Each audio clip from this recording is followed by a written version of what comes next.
এই বড় হুজুর কেবলা এক বছর এসেছিলেন খেড়িয়ায় 65 সালে।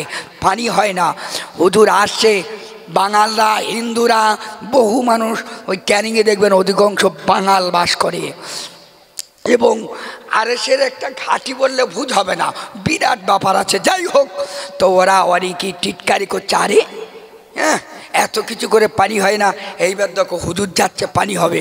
যাই হোক, নদী পার করে খুব কষ্ট করে বড় হুজুর কেবলাকে আনা হলো।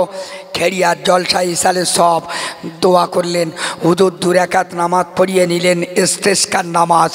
আচ্ছা, পানি না হলে যে নামাজ পড়ে ও নামাজটার নাম কি? ঘোড়ার ডিম। কেউ জানে না, 1000বার শুনেছে, মনে নেই। এই নামাজটার নাম হলো ইস্তেসকার নামাজ। ইস্তেসকার নামাজ পড়ার পরে আমরা যখন নামাজ পড়ে দোয়া চাই এইভাবে সিজে সিজি, কথা ঠিক না বল? আরে হ্যাঁ কিনা বলবেন তো, সোজাসুজি। কিন্তু ইস্তেসকার নামাজ পড়তে গেলে দোয়া হয় এইভাবে। হুজুর নামাজ পড়িয়ে নিলেন, দোয়া চাইলেন, দোয়া করলেন। হুজুরের দোয়া করার সঙ্গে সঙ্গে আল্লাহর অশেষ দয়া, দোয়া শেষ না হতে হতে এত বৃষ্টি আর পানি আল্লাহ ভরিয়ে দিলেন, গোটা মাঠ আধ হেঁটো পানি হয়ে গেল, কিন্তু প্যান্ডেলে 1 ফোঁটা পানি পড়িনি। আসতে বলতে পারেন না? তাহলে উম্মতে মুহাম্মাদের কত দাম দেখেছেন, আল্লাহ কবুল করে নিলেন। আলাইহিস সালাতু ওয়াস সালাম জলসা করতেছে, এমন সময় জলসা করতে করতে আল্লাহর কাছে দোয়া চাচ্ছে, হে আল্লাহ, দীর্ঘ আষাঢ় শ্রাবণ ভাদ্র আশ্বিন কার্তিক অজ্ঞান পৌষ এসে গেল, পানি হয় না, আল্লাহ করব কি? দোয়া চাই, আল্লাহ তোমার উম্মতে, তোমার বান্দার, আমি তোমার বান্দা, আমার উম্মতকে নিয়ে দোয়া চাইছি, আল্লাহ তুমি পানি দাও। পানি হলো না। ফের কিছুদিন পরে নবী মুসা আলাইহিস সালাম আল্লাহর কাছে দোয়া চাইল, পানি দাও, আল্লাহ পানি দেয়নি। ফের কিছুদিন পরে নবী মুসা আলাইহিস সালাম উম্মতকে নিয়ে দোয়া চাইলেন, আল্লাহ পানি দাও, পানি হয়নি। আচ্ছা বলুন তো দেখি, একটা জিনিস এখানে ফারাক বুঝতে হবে, আল্লাহ বিশ্ব নবীকে এত মর্যাদা সম্মান ইজ্জত কেন দিলে?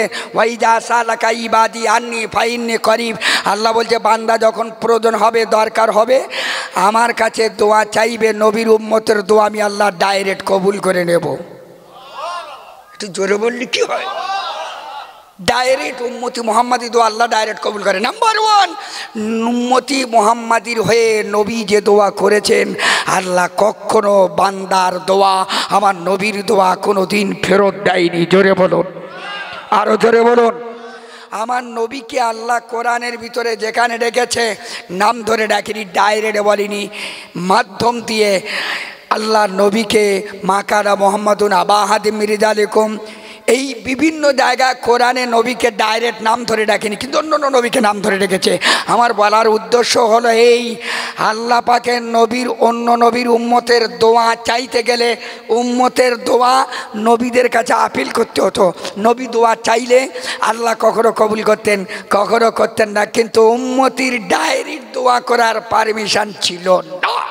এটা বিশ্ব নবীর উম্মতকে আল্লাহ পারমিশন দিয়েছে। নবী মুসা আলাইহিস সালাম দোয়া করলেন, কিন্তু দোয়া কবুল হয়নি। আল্লাহ খুব, নবী মুসা আলাইহিস সালাম খুব রাগী মানুষ। উম্মতি মুহাম্মাদির মধ্যে সবচাইতে রাগী ছিল কে বলুন তো? এই জোরে বলো। উম্মতি মুহাম্মাদির মধ্যে সবচাইতে রাগী ছিল কে? সারা জীবন শালা ওয়াজ শুনে শুনে জীবন শেষ করে ফেললুম রে খোদা, চুল পেকে কালো হয়ে গেল। এই চুল পেকে কালো হয়? এই চুল পেকে কালো হয়? চুল পেকে সাদা হয়। আর আমি যদি প্রমাণ দিতে পারি চুল পেকে কালো হয়, হবে না? আরে কলপ করলে কালো হয়, নামাজ পুড়ে পুড়ে সালামর ঘাটা ফেলে দিলে, কিন্তু কলপ করে সর্বনাশ করে নামাজ পড়লে মান তামাল কুল ফাতাল কুল, ও সব শেষ হয়ে গেল। ও নামাজ ইবাদত বন্দেগী দোয়া দামি কিচ্ছু আল্লাহর দরবারে কবুল হবে না।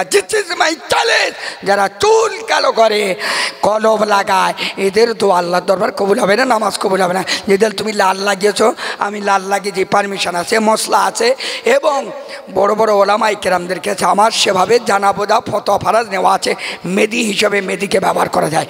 ছেড়ে দিলাম নবী মুসা আলাইহিস সালাম ছিলেন তৎকালীন সবচাইতে বড় রাগী নবী। এত রাগী নবী, ওই রকম নবী আর রাগী কেউ ছিল না। তাহলে নবীদের মধ্যে সবচাইতে ছিল রাগী হযরত মুসা আলাইহিস সালাম। আর উম্মতি মুহাম্মাদের মধ্যে সবচাইতে রাগী ছিল হযরত ওমর ফারুক রাদিয়াল্লাহু তাআলা আনহু, যে রাস্তায় যেত শয়তান 40 হাত দূরে পালিয়ে যেত।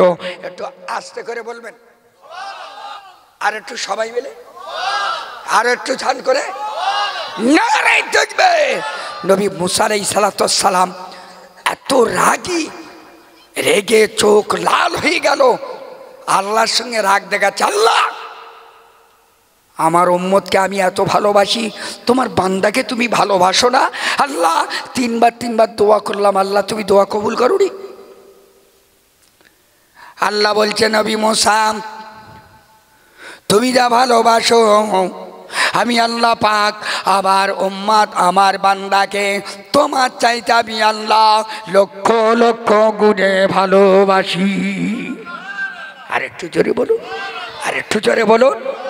যদি আল্লাহ বান্দাকে না ভালোবাসতো, বেঈমান কাফের মুসলমান ইমানদার আল্লাহওয়ালা দিনদার পরেজগার পশু পক্ষী গোটা পৃথিবী যা আছে সবারই আল্লাহ পাক দয়াময় সবাইকে ভালোবাসে, কাউকে আল্লাহ পাক ভালোবাসে না এরকম কোনো প্রমাণ নেই। তবে আমার খাস আল্লাহর প্রকৃত নিকটবর্তী যারা কাছাকাছি হতে পেরেছে, মান কানা লিল্লাহি কানা আল্লাহু লাহু, সেরা আল্লাহর নিকটবর্তী যারা হয়েছে আল্লাহ তাদের প্রতি খুশি হয়ে আল্লাহর বান্দা যখন আল্লাহর দিকে 1 হাত গিয়েছে, আল্লাহর রহমত তার দিকে 10 হাত দৌড়ে আগিয়ে গিয়েছে। জোরে বলুন, আরো জোরে বলুন। যেমন খাজা গরিবে নওয়াজ রহমাতুল্লাহ আলাইহি, ফুরফুরা শরীফের মুজাদ্দেদ জামান দাদা হুজুর কেবলা রহমাতুল্লাহ আলাইহি, আপনার মুজাদ্দেদ আল পেশানি রহমাতুল্লাহ আলাইহি, পীর বাকি বিল্লাহ শাহ রহমাতুল্লাহ আলাইহি, এমন করে পৃথিবীর যত আউলিয়ায়ে কেরাম পীর মুর্শিদ বুজুর্গানে দিন আল্লাহর সঙ্গে যাদের সম্পর্ক হয়েছে, আল্লাহ তাদের সম্পর্ক অনুযায়ী আল্লাহর কাছে বান্দা যা চেয়েছে মুহূর্তে আল্লাহ বান্দার দোয়া কবুল করে নিয়েছে। মুসা আলাইহিস সালাম বলছে, আল্লাহ বলছে নবী মুসা তোমার উম্মতকে তুমি যারা ভালোবাসো আমি আল্লাহ তার চাইতে লক্ষ গুণে ভালোবাসি। জোরে বলুন। আল্লাহ নবী মুসা আলাইহিস সালাম বলছে, আল্লাহ তাহলে তিনবার দোয়া করলুম, তাহলে আল্লাহ তুমি দোয়া কবুল করলে না, তাহলে তোমার বান্দার প্রতি কী দয়া করলে? পানি নাই, মানুষ কষ্টে দুঃখে কলিজা ফেটে দেয়, আশেপাশে পুকুর পুষ্কর রাস্তাঘাট জল কারখানা সব শুকিয়ে গেছে, পানির অপার নাম জীবন। আপনার বান্দা পানির জন্য কষ্ট পাচ্ছে, একটু পানি দিতে পারেন না? আল্লাহ বলছে হ্যাঁ পারি, ভালোবাসি। তবে একটা কথা কি, তোমার দলের মধ্যে দোয়া করবে তোমার দলের মধ্যে আমি আল্লাহ তোমার দলকে দোয়া কবুল করব, তোমার দোয়া কবুল করব, কিন্তু তোমার দলের মধ্যে তালাতালি লোক রয়েছে, তা আমি তার দোয়া কী করে কবুল করব? তাহলে দলের মধ্যে কি করে আমি দোয়া কবুল করতে পারি? তা আল্লাহ মুসা আলাইহিস সালাম বললেন, আল্লাহ তালাতালি মানে তাহলে বলে ওই চুকুলখোর মোনাফেক লোক ওর ভিতরে ঢুকে রয়েছে, ও যতক্ষণ না সরে যাবে আমি আল্লাহ ততক্ষণ দোয়া কবুল করতে পারবো না। একটু জোরে বলুন, আরো জোরে বলেন। মুসা আলাইহিস সালাম বলছে, কে এত বড় আস্পর্ধা, ওর মধ্যে মুনাফেক ঢুকে রয়েছে, চুকুলখোর ঢুকে আছে, আর সেই ব্যক্তির জন্য দোয়া কবুল হয় না। আল্লাহ একটাবার বলে দিন দেখি ওর আমি কি করতে পারি, ওর কোল খালি করে ছেড়ে দেবো। আল্লাহ বলছে, নবী হে নবী মুসা, আমি আল্লাহ বলেছি যে চুকুলখোর এই একে অপরে যদি কেউ চুকুলখুরি করে তাহলে সে হলো মোনাফেক, আর মোনাফেকের দোয়া আমি আল্লাহ কবুল করিনি। আমি বলেছি চুকুলখোরের দোয়া কবুল করব না, আর আমি যদি নাম ধরে বলে দিই তাহলে আমার চুকুলখুরি করা হবে না, তাহলে আমি আল্লাহ বলে আবার সেটাই করছি, তা আমি আল্লাহ, তাহলে আমার আল্লাহই কি থাকলো? দ্বিতীয় নাম্বার হলো, তুমি যে বলেছো লোকটাকে বলে দাও আমি বার করে দেবো, এই মুহূর্তে তাকে দল থেকে তাড়িয়ে বের করে দেবো, তার কুল খালি করে ছাড়বো, তবে শোনো হে নবী মুসা, ওই ব্যক্তিটাকে তুমি যখন তাড়িয়ে বের করে দেবে, এতগুলো মানুষের সম্মুখে তুমি যখন ওকে লজ্জিত ফেলে দে, অপমান করে দেবে। একটা মানুষ যখন মানুষকে অপমান করবে, সেই মানুষটা অপমান না হয়ে মরবে না।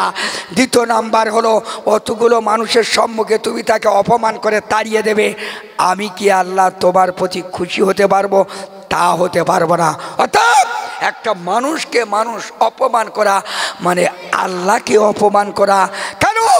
মোমেনের অন্তরে, বান্দার অন্তরে, মোমেনের হৃদয় আছে কুলুবুল মোমিনিন আরশিল্লাহ, মোমেনের অন্তরে আছে আল্লাহর আরশে আজিম। একটু আসতে বলবেন, আর একটু আসতে বলা যায় না? আরে যেন সামিয়ানা নাই ওঠে, আর একটু আসতে বলা যায় না? নারাই দেখবে। তাহলে আল্লাহ মোমেনকে কত ভালোবাসে, মুসলমানকে কত ভালোবাসে, ইমানদারকে আল্লাহ কত ভালোবাসে। আল্লাহ বলছে হে নবী মুসা, তাহলে আমি কি করে ওর দোয়া কবুল করব, যেহেতু এগুলো আমি পারিনি। মুসা আলাইহিস সালাম বলছে আল্লাহ তা কী করে হয়? তাহলে আমার এই দোয়ালেতে ও যদি না যায়, দোয়া তো কবুল হবে না। পানি না হলে মানুষ কষ্ট পাবে, পাগলা হয়ে যাবে, কোথায় যাব? এবার আপনি বলে দিন। আল্লাহ পাক বললেন নবী মুসা, মাথা খারাপ করো না, মাথা গরম করো না, আমি আল্লাহ সবই পারি, আমি আল্লাহ সবই হয়, আমি আল্লাহ সবই কুদরতবান। ও নবী মুসা শুনে না, আমি আল্লাহ পাক জানিয়ে দিলাম, তুমি আমার কাছে তওবা করো, ওই দলের ভিতরে সবাইকে নিয়ে তওবা করো। সবাই যখন তওবা করবে, ওই ব্যক্তিটা ওর সঙ্গে তওবা করবে, আর তওবা করার বিনিময় আমি আল্লাহ পাক তার জীবনের গুনাহ মাফ করে দেব। আমি আল্লাহ পাক ওই মজলিসের দোয়া কবুল হয়ে যাবে। জোরে বলো নারায়ে তাকবীর। নবী মুসা আলাইহিস সালাম দলে দোয়া করলেন। তাহলে মুসা আলাইহিস সালাম যখন তওবা করলেন, সবাই তার সঙ্গে তওবা করেছে না করেনি? জোরে বলেন। আমরা মুলচা মৌলানা হুজুররা আলেম ওলামারা সব তওবা পড়ায়, দোয়া করায়, আখিরি মোনাজাত করায়। তাহলে উনি যখন তওবা পড়ায়, দুজন পড়ে, চারজন পড়ে না, এরকম কি হয় নাকি? সবাই পড়ে। কারণ আমরা প্রত্যেকেই গুনাহগার, কেউ বলতে পারবো না আমরা নিষ্পাপ। যেহেতু এই স্থলে বলে তওবা করার বিনিময় আল্লাহ বান্দার জীবনের গুনাহ খাতা মাফ হয়ে যাবে। মুসা আলাইহিস সালাম দোয়া করলেন, ব্যাস দোয়া কবুল হয়ে গেল, সঙ্গে সঙ্গে পানি ভরপুর হয়ে গেল। একটু জোরে বলুন। প্রসঙ্গে ছোট্ট করে একটা কথা মনে পড়ে, যখন নবী মুসা দোয়া করেছে 3 বার কবুল হয়নি, তারপরে দোয়া কবুল করলো, আল্লাহ দোয়া কবুল করেছে। কিন্তু আল্লাহ উম্মতি মুহাম্মাদির জন্য ডাইরেক্ট পারমিশন দিয়েছে, উম্মতি মুহাম্মাদিরা যখন আল্লাহর কাছে দোয়া চাইবে, কায়মন বাক্যে একাগ্র চিত্তে হৃদয়ে ভরা ভালোবাসা নিয়ে উম্মতি মুহাম্মাদি দোয়া চাইবে, আল্লাহ তাদের দোয়া কবুল করবে। জোরে বলুন। একটা ছোট্ট প্রমাণ দেই, একটু দরুদ শরীফ আল্লাহ হুম্মা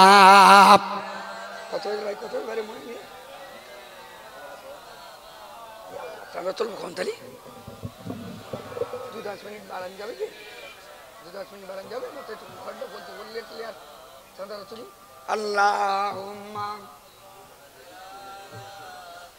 আচ্ছা, এখন সময় দিয়ে আমি এই জন্য একটু তাড়াতাড়ি করছি। ছোট্ট করে একটা কথা বলি, বড় হুজুর কেবল রহমাতুল্লাহ আলাইহি 1 বছর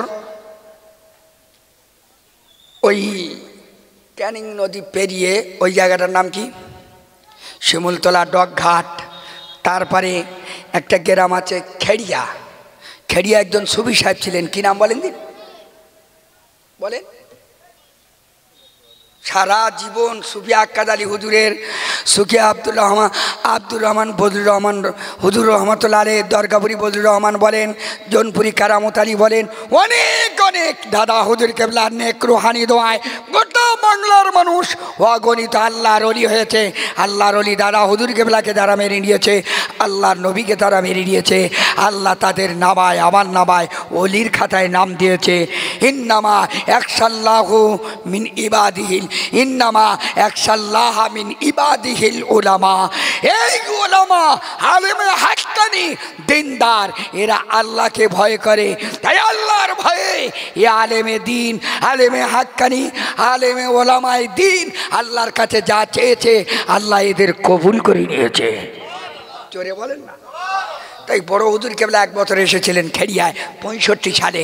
পানি হয় না, হুজুর আসছে, বাঙালরা হিন্দুরা বহু মানুষ ওই ক্যানিংয়ে দেখবেন অধিকাংশ বাঙাল বাস করে, এবং আরএসের একটা ঘাঁটি বললে ভুল হবে না, বিরাট ব্যাপার আছে। যাই হোক, তো ওরা অনেকই টিটকারি করছে, আরে হ্যাঁ এত কিছু করে পানি হয় না, এইবার দেখো হুজুর যাচ্ছে পানি হবে। যাই হোক, নদী পার করে খুব কষ্ট করে বড় হুজুর কেবলাকে আনা হলো। খেড়িয়ার জলসা ইসালে সব দোয়া করলেন, হুজুর 2 রাকাত নামাজ পড়িয়ে নিলেন, ইস্তেসকার নামাজ। আচ্ছা, পানি না হলে যে নামাজ পড়ে ও নামাজটার নাম কি? ঘোড়ার ডিম, কেউ জানে না, হাজারবার শুনেছে, মনে নেই। এই নামাজটার নাম হলো ইস্তেসকার নামাজ। ইস্তেসকার নামাজ পড়ার পরে আমরা যখন নামাজ পড়ে দোয়া চাই এইভাবে সিজে সিজি, কথা ঠিক না বল? আরে হাঁচি না বলবেন তো, সোজাসুজি। কিন্তু ইস্তেসকার নামাজ পড়তে গেলে দোয়া হয় এইভাবে। হুজুর নামাজ পড়িয়ে দিলেন, দোয়া চাইলেন, দোয়া করলেন। হুজুরের দোয়া করার সঙ্গে সঙ্গে আল্লাহর অশেষ দয়া, দোয়া শেষ না হতে হতে এত বৃষ্টি আর পানি আল্লাহ ভরিয়ে দিলেন, গোটা মাঠ আধ হেঁটো পানি হয়ে গেল, কিন্তু প্যান্ডেলে 1 ফোঁটা পানি পড়িনি।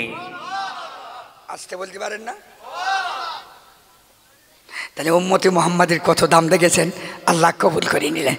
ছেড়ে দিলাম, আর সবাই নেই, যেহেতু আমার পিছনটার আছে, আমি বিদায় নেবো।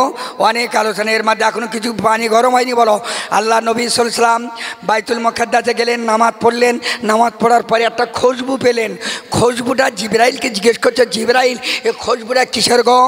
আল্লাহ নবীর সাহাবা, আল্লাহ নবীর সঙ্গে জিবরাইল আলাইহিস সালাম বললেন, ইয়া রাসূলুল্লাহ, এ খুশবুটা অন্য কিছু নয়, এ খুশবু হলো এই বাইতুল মুকাদ্দাসের কাছে যারা ফিলিস্তাইন, যে আজকের ফিলিস্তাইন নিয়ে আজ গোটা বিশ্বে তুলপাড় করে দিচ্ছে, আজকের ফিলিস্তাইন নিয়ে গোটা পৃথিবী মাত হয়ে যাচ্ছে।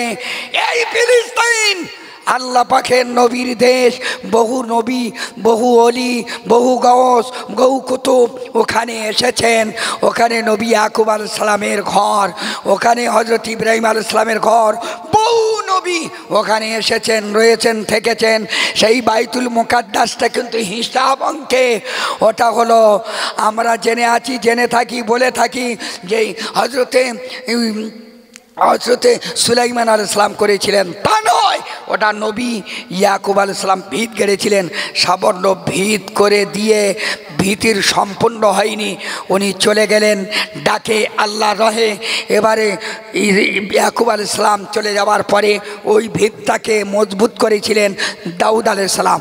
দাউদ আলাইহিস সালাম ভিতটাকে মজবুত করার পরে ওটাকে কমপ্লিট করেছিলেন নবী সুলাইমান আলাইহিস সালাম। হাফ হয়ে গেল, মারা গেল, অর্ধেকটা অবস্থায় 3 মাস কিংবা 6 মাস, বিভিন্ন রকমের বিভিন্ন রিয়াত এসছে, 6 মাস লাঠিতে দাঁড়িয়ে উনি থাকলেন মরণ অবস্থায়। ঘর কমপ্লিট, আল্লাহ নবী সুলাইমান আলাইহিস সালামের ঘর কমপ্লিট করিয়ে দিলেন। জোরে বলুন, সেটা হলো বাইতুল মুকাদ্দাস।